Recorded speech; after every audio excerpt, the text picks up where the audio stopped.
सो आज पीएसएल में 2 मैच थे और दूसरा मैच जो आज का था वो रावलपिंडीज़ वर्सेस मुल्तान सुल्तान्स का था और मुल्तान ये मैच जीत चुका है, जो कि हम मतलब सबको लग भी रहा था कि मुल्तान ही जीतेगा। पिंडी की आई थिंक किस्मत आई थिंक थोड़ी-सी खराब है, लेकिन आज मुझे लग रहा था कि शायद रिज़वान को अपने आप को ना ज़रा रेस्ट दे देना चाहिए था। लेकिन ऐसा हुआ नहीं है। पिंडी ने पहले बैटिंग की, टॉस जीत के पहले बैटिंग की। सो शाहज़ेब खान ने ओपन किया, फिर आज अच्छे बॉल पड़ रहे थे उसको, आई थिंक थोड़ा-सा इसको स्टे करना चाहिए था और वो आउट हो गया। रिज़वान ने 29 बॉलों में 26 रन्स बनाए, 1 छक्का 1 चौका लगाया, बट बहुत बुरी इनिंग थी। आई थिंक मुझे लगता है कि आज रेस्ट करवाना चाहिए था रिज़वान को खुद को। किसी यंगस्टर को मौका देना चाहिए था। यासिर खान आया, वो भी आउट हो गया 1 डाउन। डैरिल मिचेल ने वो किसी तरह वो ले गया एक रिस्पेक्टेबल टोटल पे, अदरवाइज़ इवन अगर उसकी इनिंग भी खाली होती तो फिर भी नहीं पहुंच सकते थे एक अच्छे टोटल पे। एंड पे फॉरेस्टर ने वो 15 बॉलों में 37 रन उसने बना दिए, 3 छक्के लगाए, 3 चौके लगाए और उसने अच्छी बॉलों पे छक्के चौके लगाए थे। ये नहीं था कि उसको बॉलिंग गंदी हुई है, बॉलिंग मुल्तान सुल्तान्स बहुत अच्छी कर रहे थे। वो उसने अच्छी बॉलों में चौके छक्के लगाए और ये जो गोरे आके चौके छक्के लगाते हैं ना, उसकी सबसे बड़ी वजह ये है कि वो एक तो फिटनेस उनकी बहुत जबरदस्त है और ताकत उनमें होती है। हमारे प्लेयर्स में ताकत ही नहीं है। ये असल में बात ये समझ ही नहीं आती, हमारे यहाँ पे बात ही नहीं समझ आती अभी तक। सो उनकी बाजू देखा करें, उनके मसल्स देखा करें, वो ये खैर ये बातें ही नहीं हमारे यहाँ पे होती। खैर 26 रन उसने बनाए रिजवान ने 29 बॉलों में, डैरिल मिचेल ने 58 रन बनाए 46 बॉलों में। गर्मी बहुत ज़्यादा थी। दूसरा मैच आज का कराची में भी था, कराची में भी बहुत गर्मी थी, लाहौर में भी बहुत गर्मी थी। बेसिकली लाहौर में तो फिर दिन का मैच था, बहुत गर्मी थी। सो उसके बाद सैम बिलिंग्स ने 29 रन बना दिए 20 बॉलों में, वो भी उसकी एक अच्छी इनिंग थी। 145 के स्ट्राइक रेट से उसने बैटिंग की थी। फिर फॉरेस्टेड आया, 15 बॉलों में 37 रन उसने बनाए और उसने चौके छक्के अच्छे लगाए थे। वो उसको अच्छी बॉल्स ही पड़ रही थी, ये नहीं था कि बॉलिंग उसको अच्छी नहीं हो रही थी, बहुत अच्छी बॉल्स उसने चौके छक्के लगाए थे। उसके बाद बॉलिंग की अगर बात करें मुल्तान सुल्तान्स की, तो एक एक आउट किया मोहम्मद इमरान रंधावा ने, पीटर सीडल ने। अब पीटर सीडल को देखें आप, 39 रन पड़े और इसको पहले 2 ओवर में मार भी नहीं पड़ी हुई थी, या आखिरी 2 ओवरों में इसको मार पड़ी है, वो भी उसने चौके छक्के लगाए थे और वो अच्छे थे और वो बॉलें नहीं गंदी कर रहा था, बॉलें अच्छी कर रहा था। सो अरफात बिन हास ने 4 ओवरों में 37 रन दिए, एक आउट किया। ये भी अच्छी बॉलिंग ही कर रहा था। मैं वही बात कर रहा हूँ कि ये बॉलिंग अच्छी कर रहे थे मुल्तान वाले अपनी। अच्छी बॉलों में उन्होंने ये क्या कहते हैं, डैरिल मिचेल ने, बिलिंग्स ने और फॉरेस्टर ने रन्स किए। उसके बाद मोहम्मद नवाज ने 3 ओवरों में 26 रन दिए। मोमिन कमर ने 3 ओवरों में 23 रन दिए। मुझे लगता है कि वो जो दूसरा था फैसल अकरम, मुझे थोड़ा सा इससे बेहतर लगता है वो मोमिन से। मैं पहले भी ये कह चुका हूँ और मुझे लगता है कि शम्सी को भी मौका दिया जा सकता था, सो उसको भी ट्राई कर लेते आई थिंक, लेकिन अभी तक किया नहीं है इन्होंने ट्राई। मोहम्मद वसीम ने 3 ओवरों में 27 रन दिए और इनको 10 ओवरों के बाद ही बॉलिंग करवाई गई। बड़े डिफरेंट तरीके से मुझे इसकी कप्तानी बड़ी अच्छी लग रही है टर्नर की, बड़ा डिफरेंट तरीका है इसका कप्तानी करने का। इवन मुझे ये बाबर की भी कप्तानी यहाँ पे थोड़ी सी डिफरेंट लग रही है।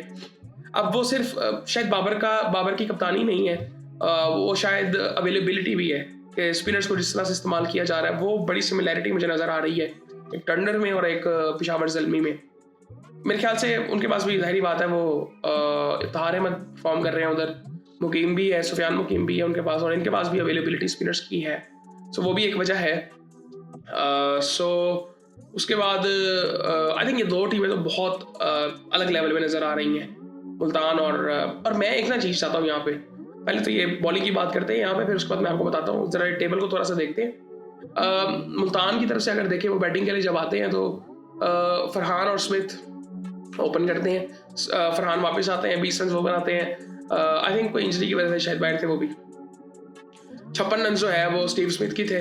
अच्छी इनिंग थी स्मिथ की भी, 5 चौके लगाए, 3 छक्के लगाए, 180 का स्ट्राइक रेट था। फरहान जल्दी आउट हो गया था, फिलिप भी जल्दी आउट हो गया था 17 रन बना के। शान मसूद ने भी 20 रन बनाए आज। फिर उसके बाद टर्नर आया। अच्छा, वहाँ पे थोड़ा सा मैच ट्रिकी हो गया था जब टर्नर बैटिंग कर रहे थे शान मसूद के साथ, वहाँ पे थोड़ा सा हुआ था ट्रिकी। आई थिंक आखिरी 5 ओवरों में 45 से ऊपर रन थे। सो किए तो जा सकते थे, बट वहाँ से हो सकता था इधर उधर मैच। लेकिन टर्नर ने भी अच्छी बैटिंग की, वो सिंगल डबल बड़ी ज़बरदस्त ले रहा था। 21 बॉलों में 37 रन उसने बनाए, 1 छक्का मारा, 3 चौके मारे, 176 का स्ट्राइक रेट उसका भी था। सो 19 ओवर में उसने मैच को ख़त्म कर दिया है। उसके बाद बॉलिंग की अगर बात करें तो मोहम्मद आमिर ने 4 ओवरों में 33 रन दिए, अच्छी बॉलिंग कर रहा था आमिर आज भी। आसिफ अफरीदी ने 4 ओवरों में 28 रन दिए, 2 आउट की, अच्छी बॉलिंग की उसने भी। रज़ाउल्लाह ने 38 रन दे के अपना तीसरा ओवर वो कर रहे थे, 1 आउट किया। साद मसूद ने 4 ओवरों में 27 रन दिए, 1 आउट किया, अच्छी बॉलिंग कर रहा था वो भी। स्मिथ को भी इसने आउट किया था। So overall I think Forrester ने भी 1 ओवर किया, 8 रन दिए। आई थिंक थोड़ा सा मैं लक का ही कहूँगा, और थोड़ी सी गलतियाँ हैं इनकी। आई थिंक इनको फलसफा थोड़ा सा चेंज करना चाहिए था। इन्होंने सब चीज़ों पे काम किया, अपनी मार्केटिंग में बहुत काम किया, और मुझे बड़ी अच्छी चीज़ लगी है कि इन्होंने काम किया है और थोड़ा सा चेंज लग रहा था। क्योंकि ये अब कुछ लोग बात कर रहे थे कि यार ये जो चीज़ें जिस तरह से मार्केटिंग अपनी कर रहे हैं, ये चीज़ें तो आम को इस तरह से दिखाने वाली नहीं है जिस तरह ये बाइक्स को दिखा रहे थे बेसिकली। और मैं उस चीज़ से एग्री नहीं बेसिकली करता। मुझे लगता है कि एक कंट्रोल इन्वायरमेंट में कई चीज़ें की जा सकती हैं, और ये जिस चीज़ की हम बात कर रहे हैं वो दुनिया भर में ऐसे स्पोर्ट्स भी हैं जो कि कंट्रोल इन्वायरमेंट में की जाते हैं। अब वो आप उस पर करेंगे जी, ठीक है, पाकिस्तान में ये चीज़ें नहीं होती, बट आई थिंक हमें अगर लीग को ग्लोबल लेके जाना है तो हमें ये चीज़ें करनी पड़ेंगी। बाकी आई थिंक मुझे इनकी ब्रांडिंग तो बड़ी ज़बरदस्त लगी है, मार्केटिंग बहुत ज़बरदस्त लगी है। आई थिंक इस चीज़ पे भी थोड़ा सा काम करते हैं ना कि एक फ़लसफ़ा नज़र आता है कप्तानी में भी, जो कि मुल्तान सुल्तान में नज़र आ रहा है। वो भी मैं कहूँगा कि एक्सीडेंटली है, वो भी वैसे नहीं हो रहा, एक्सीडेंटली वो चीज़ हो रही है।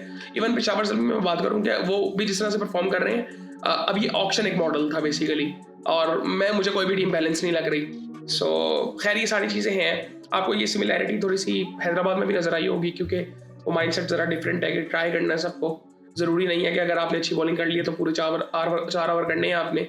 सो ये सारी चीज़ें बड़ी इंपॉर्टेंट है।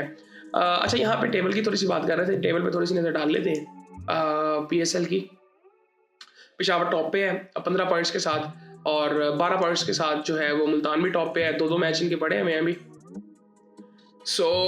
मैं जो बात कर रहा था, अब इस्लामाबाद है और लाहौर है। अच्छा, मैं यहाँ पे क्या चाहता हूँ कि कौन सी टीमें ऊपर आए। मैं किसी वजह से बात कर रहा हूँ। मैं चाहता हूँ यहाँ पे हैदराबाद ऊपर आए, और लेकिन ना यहाँ पे मुश्किल हो सकता है। हैदराबाद के अब 3 मैचेस पड़े हैं। अगर इस्लामाबाद अपने अगर मैच जीता है वो तो क्वालिफाई करेगा। इस्लामाबाद अपने अगर 3 मैच जीतता है तो वो तो क्वालिफाई करेगा। मैं चाहता हूँ हैदराबाद ऊपर आए, इवन कराची भी ऊपर आए, क्योंकि ये टीमें इवन अगर देखा जाए ना, इनका कॉम्बिनेशन अब अच्छा बनता जा रहा है। लाहौर मैं थोड़ा सा कहूँगा वो अच्छा खेल रहे हैं, बट आई थिंक मुझे लगता है लाहौर भी शायद आ ही जाए। क्वेटा का थोड़ा सा मुश्किल अब लग रहा है, क्योंकि 9 मैच हो गए हैं क्वेटा के, और क्वेटा के लिए आज का मैच ज़्यादा इंपॉर्टेंट था जो सुबह हुआ है। 9 मैचों में से 6 पॉइंट इनके हैं, अब इनके मैक्सिमम 8 हो सकते हैं। क्वेटा तो ऑलमोस्ट बाहर हो चुका है। आई थिंक एक तो मुझे शेड्यूलिंग बड़ी अजीब सी लगी है PSL की, बहुत अजीब शेड्यूलिंग थी। आई थिंक इस पर बहुत काम होने वाला है। कोई स्ट्रैटेजी इसमें नज़र नहीं आई, कोई पता नहीं, अजीब सा ही था सब कुछ। खैर देखते हैं कि आने वाले टाइम में क्या होता है। उम्मीद कर रहे हैं कि आने वाले टाइम में बेहतर हों चीज़ें हर लिहाज से, और क्राउड भी उम्मीद कर रहे हैं कि शायद प्ले ऑफ्स में हमें नज़र आए। बाकी फिर आपसे बात होती है।